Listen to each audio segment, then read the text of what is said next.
Okay.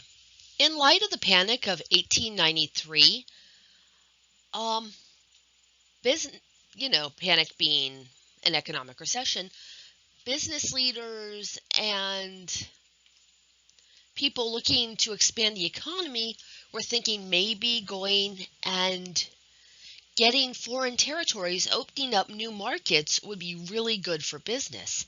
And that was, we had been pushing whether we're going to be expansionist or not, but the panic really started us on the way.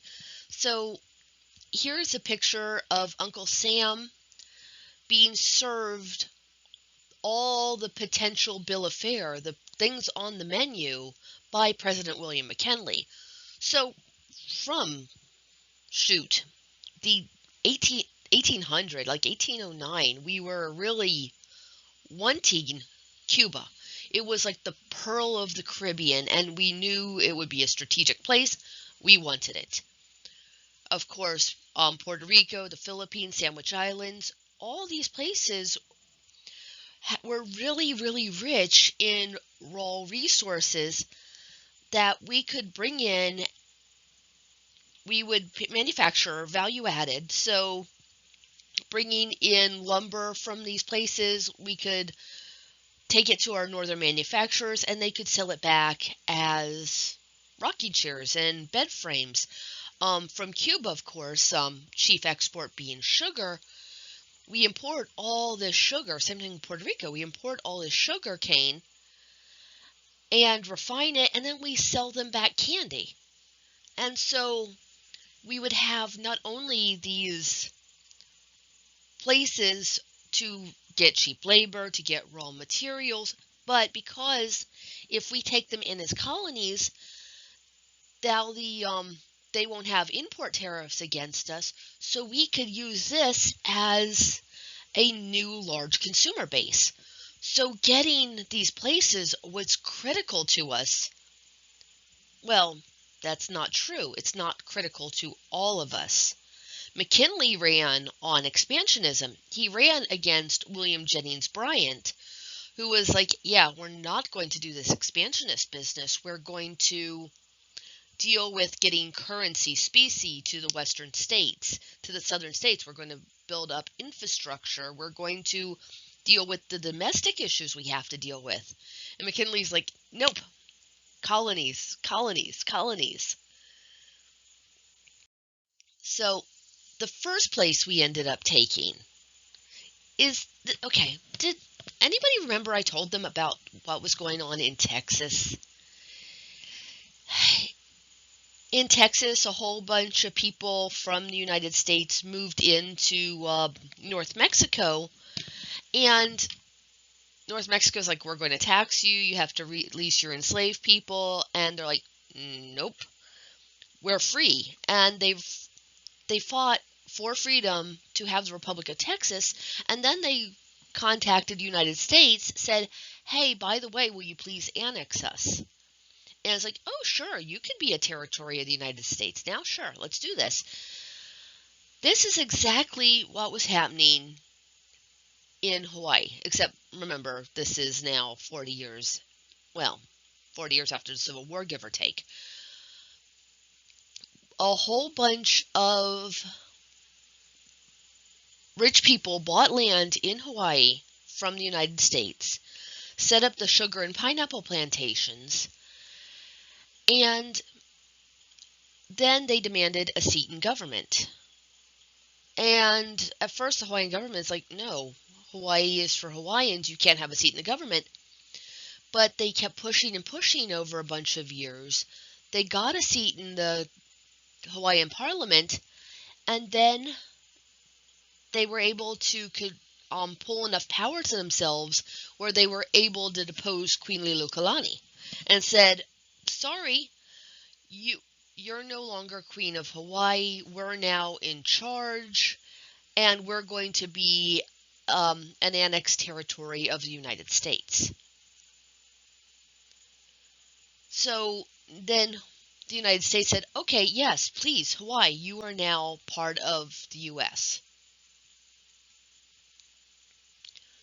I'm guessing you can assume So anyway, in January 1898, after the annexation, Queen Liliuokalani protested.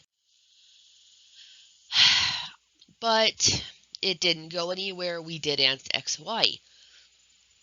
So there was also an interesting thing going on at the exact same year, a little bit later in that same year, is Spain controlled Cuba.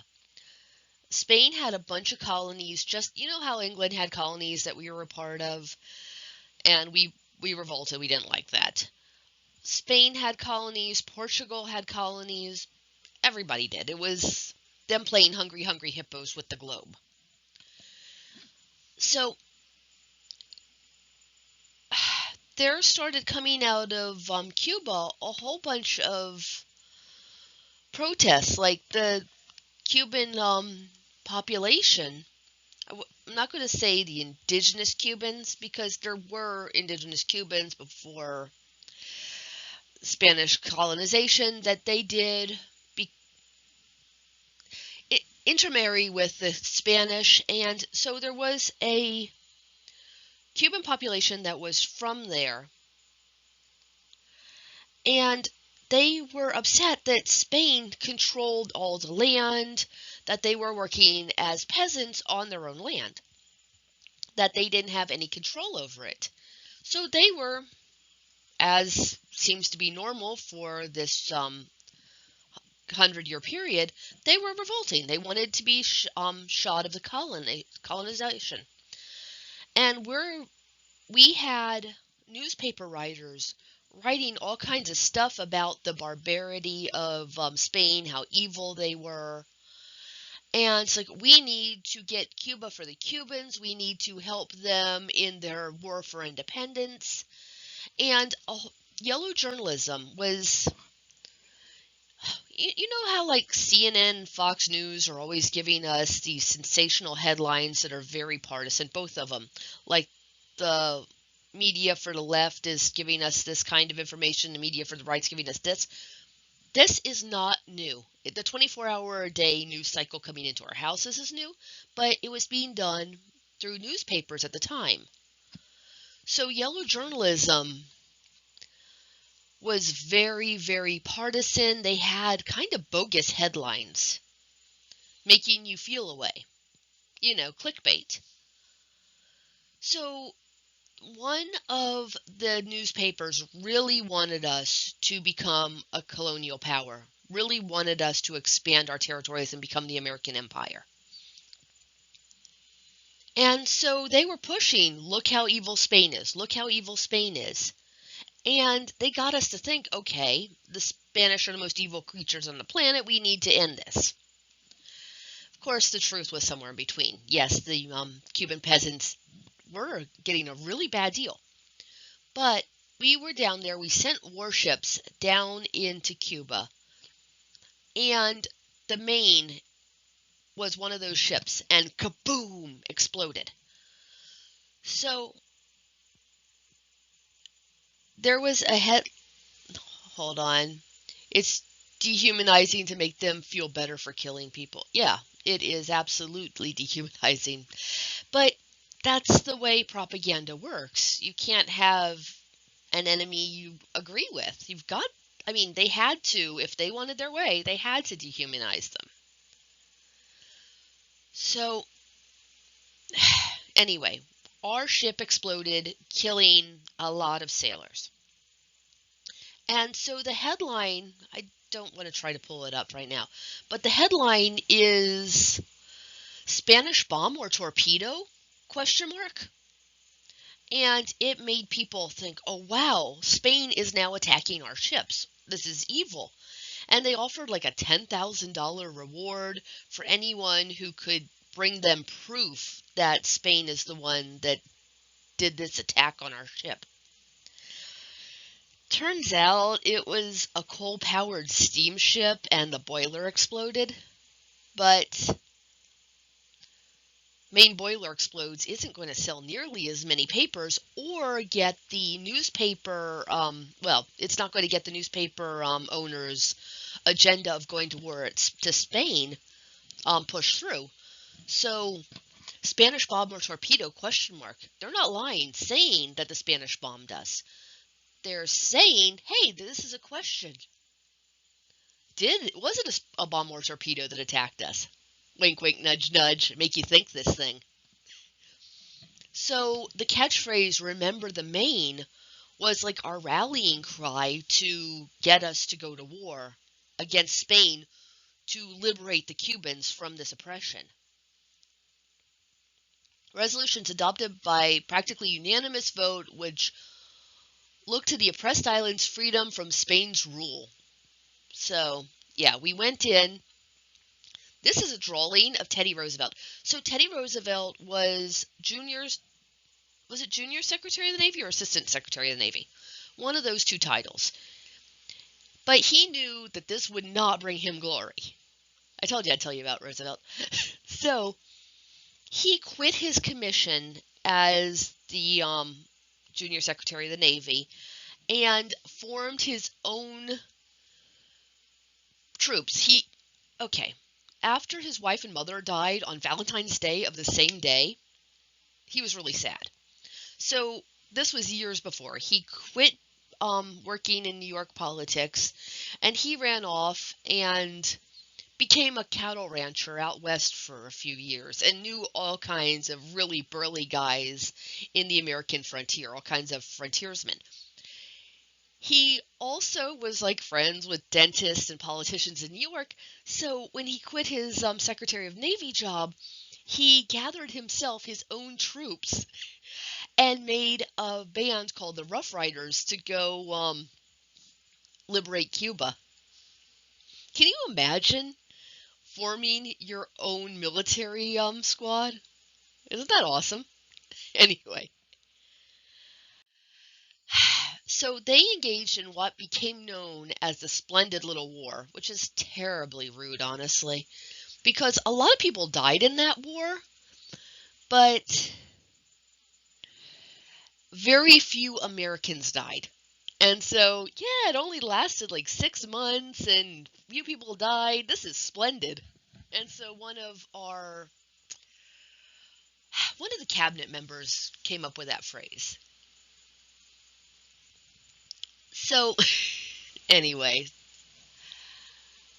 I want to tell you more about the Rough Riders, but there's another picture coming up. The Rough Riders being Roosevelt's band. So what I want to show you, though, is if you look on this map, it's a weird projection because this is from the north. So over here is Alaska at the very, very top right corner. Here's Alaska. Over here, I don't know if you can see my mouse, this is California.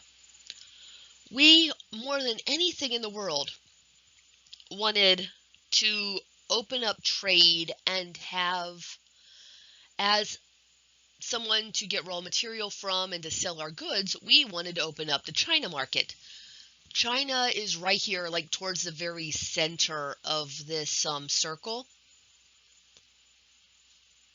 So if you look right at the middle where they all meet, the bullseye, right there is around Japan, and then just right outside of it is China. So look how far this is away from the United States to China. So does everybody remember how ships were powered back then, what we used to get from place to place?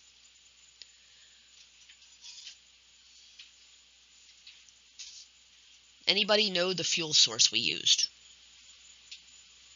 Absolutely. Good job, y'all. That coal was our fuel source. But imagine we're selling rocking chairs to China. We get all this wood we brought back from that region, and we make them into rocking chairs, and we want to sell rocking chairs into China. What happens if we take enough fuel to get from California to China?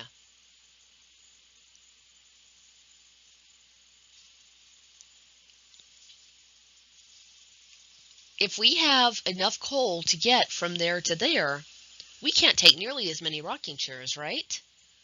But if you look right here, so you go out one, two, three, four, five, six, six arcs from the middle of the circle, and you go up above that meridian there. Right out in the very middle of this waterway is Hawaii. So Hawaii became our gas station. We wanted it because of the sugar cane that we could get from them, but we also wanted this because it was a amazingly strategic place for us to put coal reserves. So we stop off halfway, we load up with more coal, we can take twice as many rocking chairs over to China. When we're importing all the good stuff we could get from China, we could load up more cargo because we don't have to take as much coal with us. Well, there's more to it than that. This was the start of our American empire, because this let us now launch various different. It gave us a strategic place that we could now do all kinds of other stuff in Asia, and it became critical in World War II because this is where we kept our Pacific Fleet. We had our battleships and such at Pearl Harbor in Hawaii. So we were forward thinking, and wow, this is just the key to the entire Pacific Ocean, is this little series of islands out there. Which is why when Japan attacked us, they didn't go after our mainland. They went after where we had our entire Pacific Fleet during World War II. So yeah, it was a very strategic place for us to have, which is why we didn't balk at us getting this territory, even though a sovereign nation claimed it.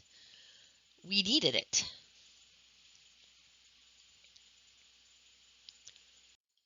So okay, here is a photograph of Teddy Roosevelt and his Rough Riders. He got the title for himself, Colonel. So his officers got horses. He didn't have enough room in the ship for all the horses because he needed to bring a squad of photographers. And he did this, making sure he had photographers with him so that it was going to build up his mystique. So they rode up San Juan Hill. There's a story. I think it's true. Can't guarantee it, so don't take it with a grain of salt. But he was going to lead the charge, and so he yelled to his men. Well, he didn't. That's just it. He started charging the battle, and he forgot to yell to his men that were charging. He had to go back and get them. Sorry. I just find that way too funny. Okay, so he came out of this the great hero of the war.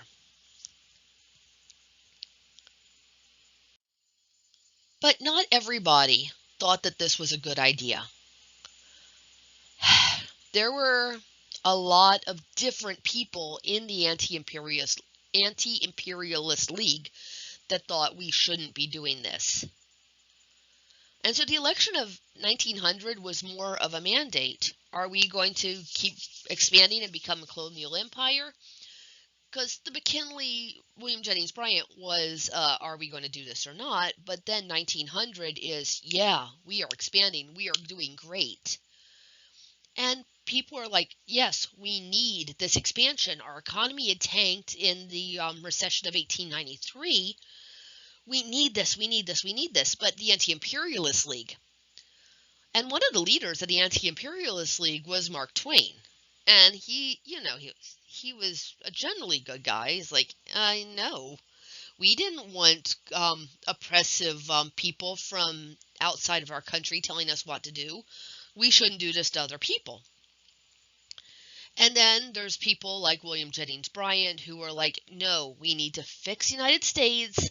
Don't deal with that right now. Don't expand our territory anymore because it's a bad idea.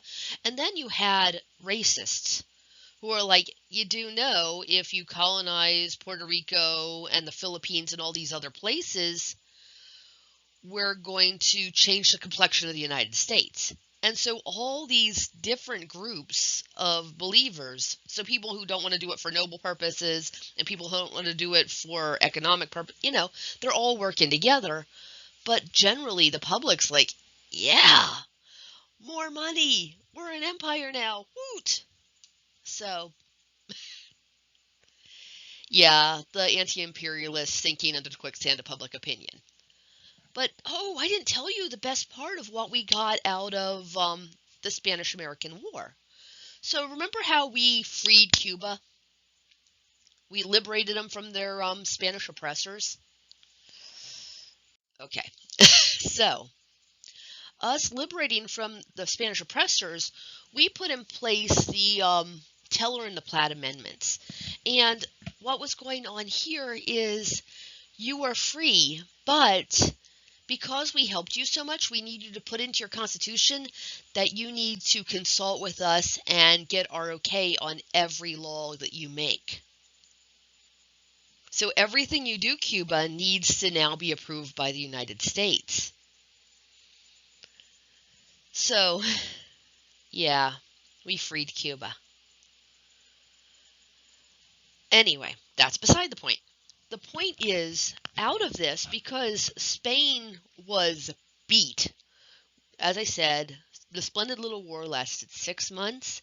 We kicked their asses and took from them Puerto Rico. I think we got Guam out of it, and we got the Philippines. We got a ton of new territory. Like, we really now had an empire by beating Spain, because they were going broke anyway. So, there's so much going on here, so many moving parts to all this.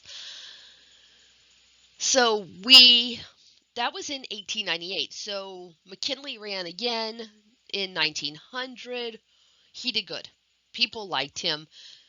In this political cartoon, these characters are actually relatively decent likenesses of the newspaper men and the men that are being drawn. McKinley, of course, their characters, is now, instead of the waiter that he was in the other political cartoon, he is a tailor now, fitting a suit for Uncle Sam. And you can see on his pants, he's getting prosperous because he's now absorbed Texas in under our third president Jefferson's reign, not reign, that's a bad word. We don't have a king. Under his administration, he got Louisiana Purchase.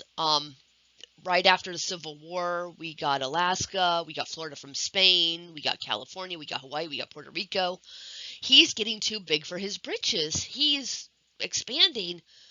So he's got enlightened foreign policy, he's got rational expansion, and these guys are acting as doctors, trying to give him castor oil to make him barf. Because they don't think we should have all these territories. They're trying to small him up again. And yeah, this is a political cartoon for homework. But, so if you see on his apron, it's William McKinley, if you can't recognize his face.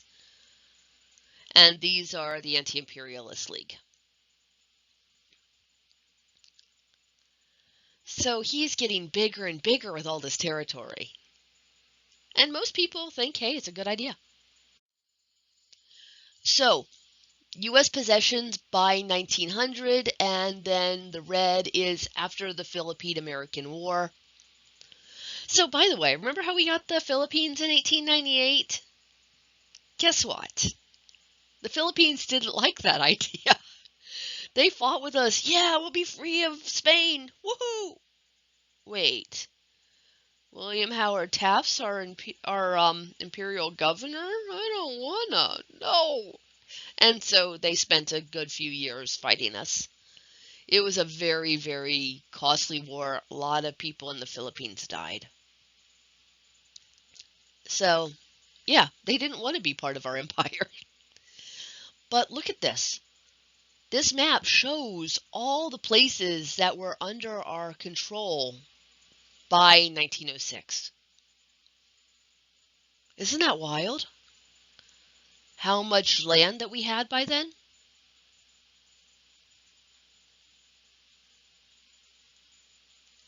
And like if all these, like Midway Island was a huge battle during World War II, the Wake and the Marshall, and I mean this was all came into play 40 years later. We still have most of these, no. Let's see, which ones do we have? We have Hawaii, it's a state now. American Samoa is a territory of ours. Which one? I think these might be American Samoa and which other one? There's one other. Does anybody want to look it up?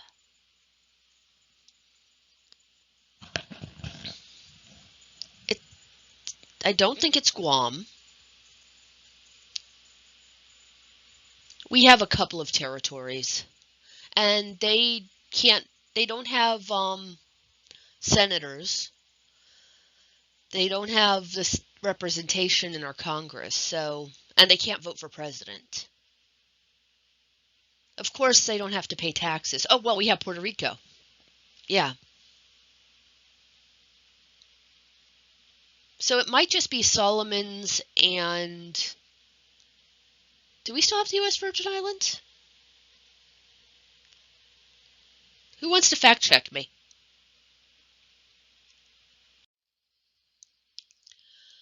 Okay. So this is just another political cartoon about the Platt Amendment, tying up Cuba, keeping them from actually engaging in trade that's not with us. And so, and I'm not going to get into us propping up a really, really bad dictator, which Castro, bad. Yes.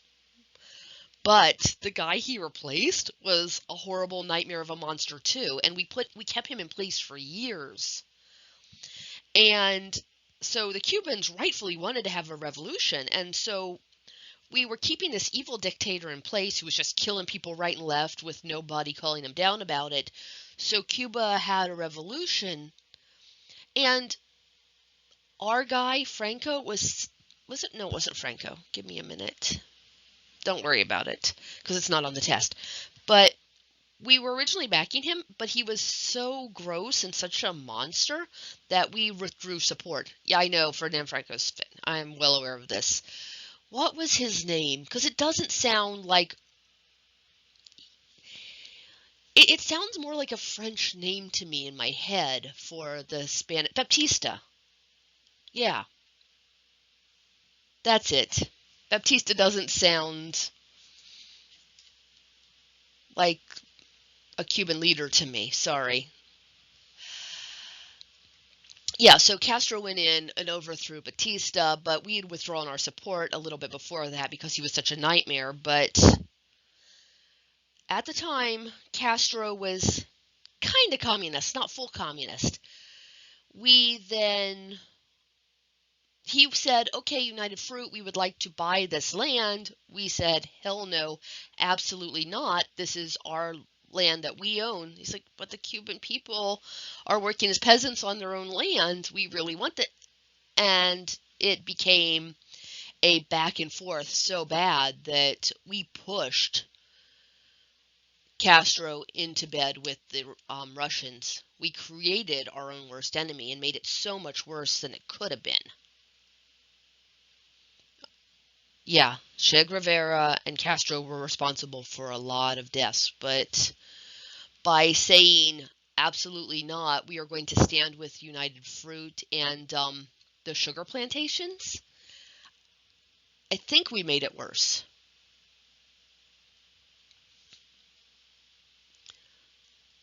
I mean, feel free to disagree with me. You can absolutely disagree with me on that. But things got bad. Okay. There's time check. Oh, I'm still doing good on time. Hot diggity. So, while all this was going on, there was also us and Europe were trying to get in on that China market I told you about. And we were like a junior partner in this. It was mostly Europe carving up different swaths of China. It's like, okay, this is German China and this is English China and French China. And they were going in, dictating policy, making these economic zones. And the Chinese had these underground fight clubs. We didn't know what to call Chinese fighting clubs that had political ideas, so we just called them boxers, like, you know, Muhammad Ali style boxing, we call it. So the Boxer Rebellion was these underground fight clubs that were fighting to get the Europeans and the Americans out of China. Yeah, that was a big war over there, which is an important part of history that I'm not going to get into anymore. Just know that there was a lot of changes going on in the world at this time. And finally, this is the last slide. I wanted to talk to you about yellow journalism. Has anybody heard of William Randolph Hearst? They used him as a fictional character in the Deadwood series, if you ever watched that. It was cool. Anyway. Okay. Before I tell you about William Randolph Hearst, to understand this political cartoon, you've got to know about a woman named Lucretia Borgia. The Borgias were leaders of Italy. They were related to a lot of the popes. They had like political dominion over various bits of Italy. They were a super powerful family. And she was known specifically for having a poison ring. She dropped poison into her enemy's wine, or they would coat like books and stuff that their enemies were going to touch. So when they touched them, they would die of the poison. So, to understand this political cartoon, you have to know who she is. So, this is William Randolph Hearst dressed as that poisoner, that powerful poisoning woman, Lucretia Borgia. So, he's painting the newspaper from attacks on decent officials, slander, spite, all these bad things, and he's poisoning his readers' minds with all this bad stuff to get his way. So I'm just going to read this. San Francisco Examiner, New York Journal, Boston America, and New York America are the different newspapers he was affiliated with. They're scattered on the floor. A large pot labeled Attacks on Decent Officials stands nearby on the floor to poison the pages of a book so that the mere handling of it might be fatal. So yeah, this is people were saying, look at this yellow journalism, look at these newspapers that are just clouding our mind. We can't even think straight because of their false narratives. Does that sound familiar or what?